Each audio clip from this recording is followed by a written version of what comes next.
જસદણના જમનાબેન દેવપૂજકની દીકરી ભક્તિબેનના મર્ડરની ફરિયાદ તરફે મનસુખભાઈ રાઠોડ આવ્યા મેદાનમાં. સાંભળો કોલ રેકોર્ડિંગ.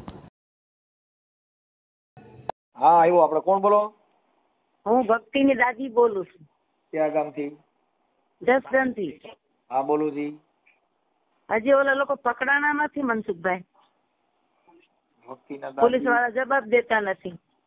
પણ આ ફરિયાદ તો મારી વાં થઈ હોય ને. ન્યા થઈ છે પણ આ કણે પકડવા તો જોઈ કે નહીં. અહીંયા નો પકડે મારી. આપણે ક્યાં ગામથી બોલો? જસદણથી. જસદણથી. આપણે કઈ સમાજમાંથી બોલો? દેવી પૂજક. હા દેવી પૂજક. ભક્તિ.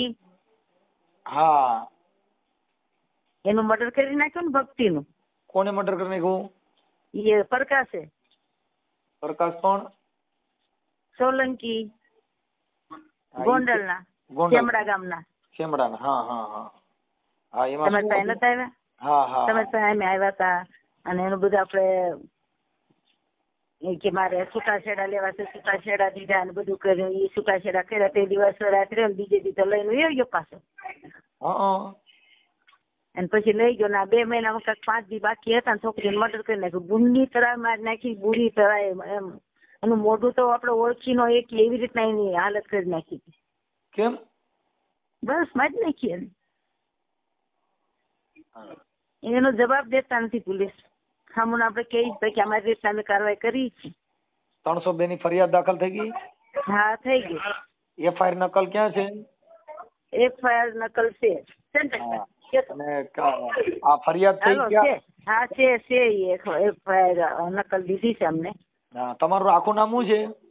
આખું નામ મારું નામ ગુલાબ વાઘેલા. જમના ગુલાબ. જમનાબેન ગુલાબભાઈ વાઘેલા. હા. અને દેવી પૂજક. હા. રહેવાનું ક્યાં કીધું? જસદણ. જસદણમાં કઈ જગ્યાએ? લાતી પ્લોટ. લાતી પ્લોટ. બરોબર. હવે આપણે આની એફઆઈઆર નું નકલમાં અત્યારે કોના કોના નામ લખાવ્યા છે આરોપીમાં? આરોપીમાં તો પ્રકાશ નું છે, પછી એના મા બાપ નું છે, એના ભાઈ નું છે, એના બાપ નું છે, પછી પ્રકાશ ની વહુ નું છે, પ્રકાશ નું છે, પછી એના સસરા નું છે, એની સાસુ નું છે. બરાબર બરાબર. આ બધાયના નામ તમે લખાવ્યા છે? હા લખાવ્યા છે. પણ હવે એ ન પકડાતો હોય તો અહીંના પોલીસ પકડીને આ લોકોને અરેસ્ટ કર્યા હોય તો એને હાજર કરી દે. ના મારી તમે ભણેલ નથી એટલે તમને ખ્યાલ ન હોય. આપણે છોકરીને મારી નાખી ક્યાં ગામ મારી નાખી? ઉદયપુરમાં. ઉદયપુર? હા ઉદયપુર. હા. છોકરીની લાશ અહીં લેવા હતા ન્યા દફન કીધી? ના ન્યાયના જ કાર્ય કરી નાખ્યું બધું. અહીં લાવા એવી હાલતમાં નથી. બરાબર બરાબર. પછી અત્યારે છે ને એ તમને કાયદાનું જ્ઞાન નથી. મારી કોઈ વકીલ કે કોઈ ઓળખીતા હોય ને તો એની હારે મને વાત કરાવડાવજો. કેમ કે એમાં જે બનાવ છે ને એ ન્યાની પોલીસ આ લોકોની ધરપકડ કરશે. અચ્છા. તો અમે તો અહીં વકીલ રાખ્યો નથી મનસુખભાઈ. વકીલ રાખ્યા નથી તો નો રાખ્યા હોય તો તમે આવજો. હું તમને છે ને અરજી લખી દઈ. તમે ન્યાની પોલીસ છે ને એના અહીંથી રજીસ્ટર રેડી કરી દેજો. હા. હો. હા હા.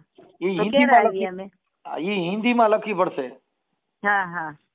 એટલે ઈ અરજી દેવાની. એટલે એ આરોપી છે ને તો કાયદાનું કામ કરે. પણ એમાં પોલીસ ને શું હોય કે એની રીતે એ બધી કાર્યવાહી ચાલુ જ હોય. બરોબર. પણ તમે ભણેલ નથી જેથી કરીને તમને કાયદાનું જ્ઞાન ન હોય. ન હોય. બરોબર. બરોબર. એટલે એ થઈ જશે. બસ એટલી મદદ કરો. બસ એને જિંદગી ભર ની પાડી દેશે જતો હાલ. હું તો કહું જમીનમાં હાલવો ન જોઈએ. હવે એક જ સમાજના છો ને તમે? કઈક સગા કુટુંબી થાવ છો ને? હવે અમારી પાછળ તો કોઈ છે નહીં. તમને પેલા ખબર જ છે અમારી. મારી હવે આમાં પાછળ છે કે નથી ઈ પછીની મેટર થઈ ગઈ. કાયદો છે ને એને કઈ આગળ પાછળથી કઈ લેવા દેવા નથી. એને મોટા કુટુંબ હોય તો કઈ લેવા દેવા નથી. મર્ડર ની કલમ જે આવતી લાગી ગઈ. એની કાયદાકીય પ્રોસિજર થતી હોય પોલીસ ને કરવાની જ હોય. બરોબર છે મનસુખભાઈ. પણ આટલા દિવસ થઈ ગયા જે હું એને પકડો નથી. કમાલ જ કહેવાય. એ તો બહાર રખડે જ છે ને. બહાર નો રખડતા હોય. હા. ઈ ભાગી ગયા હોય. હા ભાગી ગયો. બરોબર. હા. કેમ કે તમને ખબર નથી. કેમ કે પાછા કેસ આરોપીમાં એમાં હોય ઈવડે સામે રખડે. કેમ કે એક તો તમારા દેવી પૂજક સમાજ ઈ બીકણ સમાજ છે. ઈ ક્યાં હામાં રખડે? મોટા તમને કહો ગુંડા હોય તો સરકારે નાખી દીધા. એમાં એ શું રખડે? પણ એ તમને એવું ભણેલ નથી એટલે તમને એનું જ્ઞાન ન હોય મારી. બરોબર છે. હા એટલે આ લોકો કેવી વાત કરે છે મનસુખભાઈ ખબર છે હા કે કદાચ કેસ થઈ જાય ને બંધ કરશે ને તો આને 10-15 લાખ રૂપિયા દઈ દઉં ને તો કે આ કેસ પાછો ખેંચી લે એવી વાતો કરે છે. અને જે ભાઈને એમ કે છે એના ભાઈને કે આને તો મારી નાખ્યું પણ આને જીવવા નથી દેવો. કોને જીવવા ન દેવો? મારા છોકરાને. ના મારી બધી ભક્તિનો વાતો ભાઈ છે થાય. ને, ભક્તિનો ભાઈ છે ને એને ઈ કાઈ ન એની થાય. પાછળ કે માણા લગાડ્યા છે એમ કે છે. અને એને પીએમ રિપોર્ટ કેમ નથી હજી સુધી આવ્યો? પીએમ રિપોર્ટ મારી આવે વાર લાગે. ઈ પીએમ ન્યાથી હોય પછી એમાં ફરિયાદ થઈ ગઈ છે. પીએમ રિપોર્ટ છે ને ઈ તમને નો એમાં કોર્ટમાં બધું દેવાનું હોય, એના કપડા જપ્ત કરવા પડે, ઈ બધી જે કઈ પોલીસના જે કઈ ખાતાકીય જે સરકારનું કામ હોય ઈ કરતા હોય. બરોબર. એમાં તમારે કઈ ઓલું કરવાનું ન હોય. બરોબર. હો બીજું કઈ ઈ સિવાય કઈ જરૂરિયાત પડે તો રિંગ કરજો. હા તો આ લખાવવા માટે ક્યારે અમે આવીએ તમારી પાસે? લખાવવા માટે એફઆઈઆર લેતા આવજો. હા. હો અને આપણે ક્યાં મર્ડર થી મારી નાખી છોકરીને ક્યાં મારી નાખી? એ ઉદયપુરમાં. ઉદયપુર. હા. હા હવે ઈ એફઆઈઆર લેતા આવજો. અને ઈ છે ને કે ગમે અહીંયા હિન્દીમાં લખો, ટાઈપિંગ કરવું પડશે મારી. અચ્છા. કા હિન્દી કા ઇંગ્લિશમાં. બરોબર. કેમ કે આપણું રાજ્ય નથી. હા. આપણે ગુજરાતમાં નો આવે. નો આવે. બરોબર. હા એટલે અહીંયા હિન્દી ભાષા હાલતી છે કા ઇંગ્લિશ હાલતી છે. હા ઇંગ્લિશ ને હિન્દી હાલે. હા એટલે એને હિન્દીમાં નકર ગુજરાતીમાં સમજે નહીં. બરોબર. નો સમજે, ગુજરાતીમાં નો સમજે. હા એટલે એવું લાગે ને તો ત્યાં એને પોલીસ એનું કામ કરશે પણ તમે કઈ એમાં ટેન્શન લેવાની જરૂર નથી. આપણને થાય તો ખરું મનસુખભાઈ, દીકરી જેવી દીકરી હોય પણ કેવું થાય છે બોલો. આ દીકરી તો મા બાપ વગરની હતી ને. મા બાપ વગરની હતી. હા આની પહેલા તમે ફોન કરી હતી. હા આની પહેલા તમે ફોન કર્યા હતા પણ મારી આમાં હું છું, મારે થોડુંક ટાઈમ ટેબલ નહીં ઉપાડવામાં તકલીફ થાય. આ મરી ગઈ ત્યારે તમે રિંગ કરી હતી પણ હવે ત્યારે પાછું હું ભૂલી ગયો હતો. પછી ઓલી એસભાઈ આપણે નાખણ ગયા હતા ને, ભક્તિને લઈને ગયા હતા ને, એ મેડમે કીધું હતું કે મનસુખભાઈ ને કે તમે આમાં સામેલ કરજો કે એને વાત કરી લેજો કે. કોણે એવું કીધું? 2 વખત આપણે નતા પણ ગયા ગોંડલ પોલીસ સ્ટેશને. હા મહિલા પોલીસ સ્ટેશન. હા મહિલા પોલીસ. એમની મને એમ કીધું હતું કે ભાઈ ની તમે સલાહ લેજો એમ. કાંઈ વાંધો મારી, અમારે બધી સમાજને કાયદાકીય સલાહ દેવાની હોય. પણ તમે અભણ છો એટલે તમને એટલું બધું જ્ઞાન ન હોય કાયદાનું, એટલે તમને શું થાય બાયરે રખડે છે, કોઈ પકડતો નથી, એ બધી શંકા આક્ષેપ કહેવાય. બરોબર છે. એક ફરિયાદ થઈ ગઈ, એફઆઈઆર દાખલ થઈ ગઈ, છોકરી મરી ગઈ, એને કઈ ઈવડે જીવતી નહીં કરી શકે.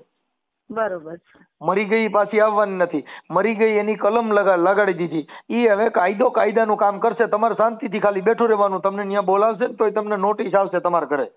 ત્યાં બોલાવશે ને તમને કોર્ટમાં તમારી જરૂર પડશે. ફરિયાદી કોણ બન્યું છે? એમાં મારો બાબલો છે ને, મારા ભાઈની છોકરી. આ એફઆઈઆર કોણ એમાં ફરિયાદી કોના નામથી કરી? એને અમે એના નામથી જ કરી છે.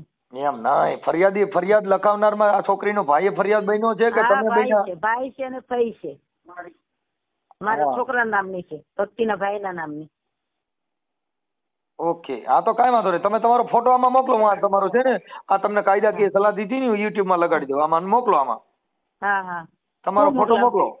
મોકલી હા તમારામાં મોકલી ભાઈ મનસુખભાઈ. અને ભક્તિનો ફોટો મોકલજો. ભક્તિનો ફોટો મોકલો. ભક્તિનો ફોટો જ મોકલી દો. આ યુટ્યુબમાં આપણે જે કાંઈ તમારી દીકરીને મારી નાખી એ બાબતમાં વાયરલ કરી તમને પ્રોબ્લેમ નથી ને? ના. હા બરોબર. પછી કાલે કોઈ બીજા તમારી સમાજના કોઈ આગેવાનો બની બેઠેલા આવશે કે ભાઈ મને ખબર નહોતું, અમારી સમાજ બદનામ થાય, ઢીકડું થાય, પૂછડું થાય, એવું કઈ લફડું થાય? ના લફડા કરવા. મારી દીકરી છે ને એને મારી નાખી તો અમે કાંઈ પણ કરી શકીએ. બરાબર પણ એ તમારી મંજૂરી છે ને? હા અમારી મંજૂરી. ઓકે હાલો કાંઈ વાંધો નહીં. ચાલો હા ફોટો મોકલો ભક્તિનો ને તમારો બે મોકલું. અને તમારો ફોટો મોકલો. મારું મોકલું? હા તમારો મોકલો. તમે મારી હારે વાત કરી છે માં ભક્તિને મારી નાખી એનો ફોટોમાં લખશું શ્રદ્ધાંજલિ. એને મર્ડર થઈ ગયું છે ને એ ફોટો મોકલું તમારામાં. હા એનો ફોટો મોકલજો. મર્ડર થઈ ગયું એમાં તઈ ક્યાંથી એનો ફોટો? એટલે મરી ફોટો જે સારું હોય ને એ મોકલ. હા મરણ જનારનો ફોટો મોકલો. હા ભલે એનો ફોટો મોકલી મારો મોકલ. સામો વાત કરી છે ને મારો મોકલ. ભલે ભલે. હેલો મનસુખભાઈ. હા અમે પૂછી જાઓ. તમે ક્યાં છો અત્યારે? અહીં તમારી ઓફિસ. મારી ઓફિસે છો? હા હવે મારી આની પેલા જયારે ભક્તિ જીવતી હતી હા ત્યારે આપણે મહિલા પોલીસ સ્ટેશનમાં મેં તમને ફરિયાદ લખી દીધી હતી, ખબર છે? હા હા પછી એના મેં તમારી પાસે રૂપિયો લીધો નતો, એ ખબર છે? ના ના ના ના, કાંઈ નથી લીધું, કાંઈ નથી લીધું. હું તમારી ભેગો ગાડી લઈને આવ્યો તો. હા હા. મેં તમારી પાસે ડીઝલ ભાડું કાંઈ લીધું તું? કાંઈ નહીં, કાંઈ કોઈ વસ્તુ નહીં. બરોબર. સામુનો તમારો જ ખર્ચો થયો. હા, હવે આપણે તમારી હારે તમારું મેં કાગળિયામાં પછી મહિલા પોલીસ સ્ટેશનમાં હું હારે આવ્યો તો. હા, આવ્યા હતા. બરોબર. અને હા, આ તો ઓલા તમારા ભાઈ જે એક સુરતનો છોકરો છે અનિલ ચેખલિયા, હા, ઈ કે મજબૂરીના ફાયદા ઉપાડે છે, કોઈને મદદ કરતો નથી, ઠીકડું નથી ને, એટલે તમારે એના માટે મારે તમારી હારે આ વાત કરવી પડી કે તમને અમે મદદ કરી છીએ, અમે અમારા ઘરના પૈસે આવી છીએ, પણ તમારી હા, એને હમણાં કાલ પરમથી વિડીયો વાયરલ કર્યો હતો કે મનસુખભાઈ છે ને મજબૂરીનો ફાયદો ઉઠાવે છે.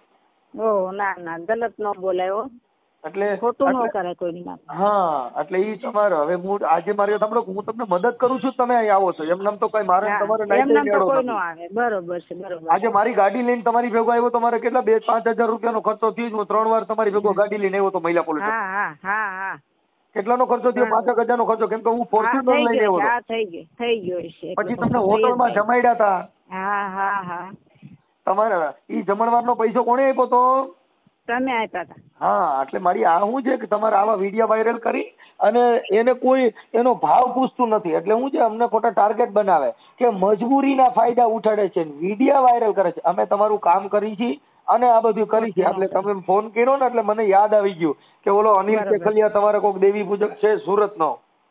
હા, ઈ કે મનસુખભાઈ મજબૂરીના ફાયદા ઉઠાવે છે, એટલે મારે તમને પૂછવું પડ્યું. આ ખોટું ન કહેવાય, કોઈનું નામ ખોટું ન લેવાય, નો કઈ કરતા હોય અમને એમાં ખર્ચા કરીને મદદ કરે ને એનું નામ બદનામ ન કરે.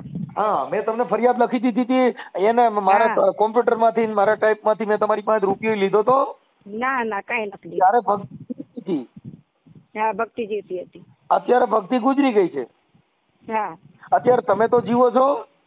હા, હું જીવું છું. તમને તો ખબર છે ને કે મેં તમારી પાછળ કેટલો ભોગ દીધો ને તમારી પાછળ કેટલી મહેનત કરી. કાંઈ કોઈ દી આપણે કહેવાય નહીં, મહેનતમાં અમારે હારે કરી છે, કેટલી મહેનત કરાવી છે. હા, પછી આ શું તમારી સમાજમાં શું છે કે એવા માણસો છે કે ખોટું અમને એમ કે મજબૂરીના ફાયદા ઉપાડે, એટલે અમને દુઃખ થાય છે. માડી થાય દુઃખ થાય. ખોટું કે તો દુઃખ થવાનું જ છે.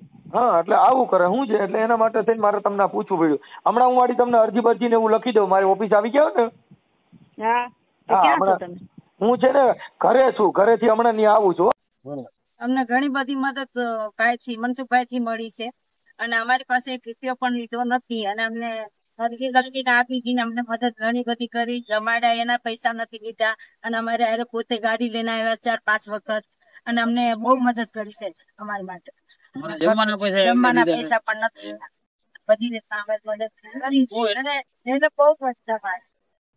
અને હું ભક્તિનો ભાઈ છું, અને અમે કોઈ પ્રેશરમાં કે એવું કઈ અમે કઈ કહેતા નથી. અમે દેવી પૂજક છીએ, અને અમને અમારા કાસ્ટ માંથી ક્યાંથી પણ હેલ્પ મળી નહીં. પછી અમે મનસુખભાઈ પાસે આવ્યા, એમની સાથે બેઠક અમે કરી, પછી એમને મેં બધું કીધું. પણ મનસુખભાઈ ને થયું તો પછી મનસુખભાઈએ કીધું કાંઈ વાંધો નહીં, હું તમારી સાથે આવું છું અને તમને હું બધું કરાવી દઉં. પછી મનસુખભાઈ અમારી સાથે આવ્યા, બધા એમના ખર્ચે આવ્યા. અમારો 1 રૂપિયો પણ એમને ખર્ચો કરાયો નતો. મારી બેન અત્યારે ઓફ થઈ ગઈ છે, મર્ડર કરી નાખ્યું છે. એ જયારે હતી ત્યારે પણ મનસુખભાઈએ બહુ સપોર્ટ કર્યો, અને હજી પણ અમે ફોન કર્યો, એમને એમ કીધું કે તમે આવી જાઓ, કાંઈ વાંધો નહીં, મારાથી જેટલો સપોર્ટ થાય છે હું બધો તમને સપોર્ટ કરીશ. અને બધી સાઈડ અમને સપોર્ટ કરે જ છે, એવું કાંઈ નથી કે મેં પ્રેશરમાં બોલવી છે, કાંઈ એવું કાંઈ છે જ નહીં. અને મનસુખભાઈ બધે અમને બધી જગ્યાએ જ્યાં કેવી પોતે પોતાના ખર્ચે આવ્યા છે, પોતાની ગાડી લઈને આવ્યા છે, અને એ મામૂલી ગાડીની પોતાની ફોર્ચ્યુનર લઈને આવ્યા છે. એમાં એમનો ઘરનો ખર્ચો એમ કર્યો છે, હોટલમાં જમાડવાથી લઈને બધી એમની સુવિધા એમ બધી આપતા હતા, અને અમને એમ જ કીધું છે તમે બેફિકર રહેજો, હું તમારું કામ કરી દઈશ, અને અમને બહુ હેલ્પ કરે છે. જય મિત્રો, જો કે આજ રોજ કોઈ જાતિ ભેદભાવ એવું ના હોય કે કોઈ દેવી પૂજક સારા માણસો છે, અને બધા પણ એવો છે કે આ એક હતા ત્યારે પણ મેં એને પોલીસ સ્ટેશનમાં ફરિયાદ કરી દીધી. જૂના કાયદા મુજબ CRPC મુજબ 498 ની ફરિયાદ આપી હતી, અને એમાં સમાધાન પણ કરાયું હતું. અત્યારે હાલની દીકરી મરી ગઈ છે, એમનું છે, તો કાયદા મુજબ એમને મેં સલાહ સૂચન આવ્યો છે અહીંયા. તો આજે વિડીયોના માધ્યમથી એના માટે કે જે બીજા દેવી પૂજક સમાજમાં કોઈ એવા કહેતા હોય કે ભાઈ મનસુખભાઈ મજબૂરીનો લાભ લે છે, વાયરલ કરવાની ફરજ પડી. ભાઈ પેલા જાણી લે, કોઈ જાતિ કાસ્ટ અમારા માટે હોતું નથી. મેં આગેવાન છીએ, બાબા સાહેબ આંબેડકરે બંધારણમાં બધી સમાજને ન્યાય, અધિકાર અને સમાનતા અપાવેલી છે. અમે એના વારસદારો છીએ. અમે વાહવા માટે કરવા માટે આ કામ કરતા નથી. બાબા સાહેબ, ભગવાન બુદ્ધ બધાને સમાનતાનો અધિકાર આપે. જાતિ તોડો સમાજ છોડો ઉદાહરણ છે. જય ભીમ.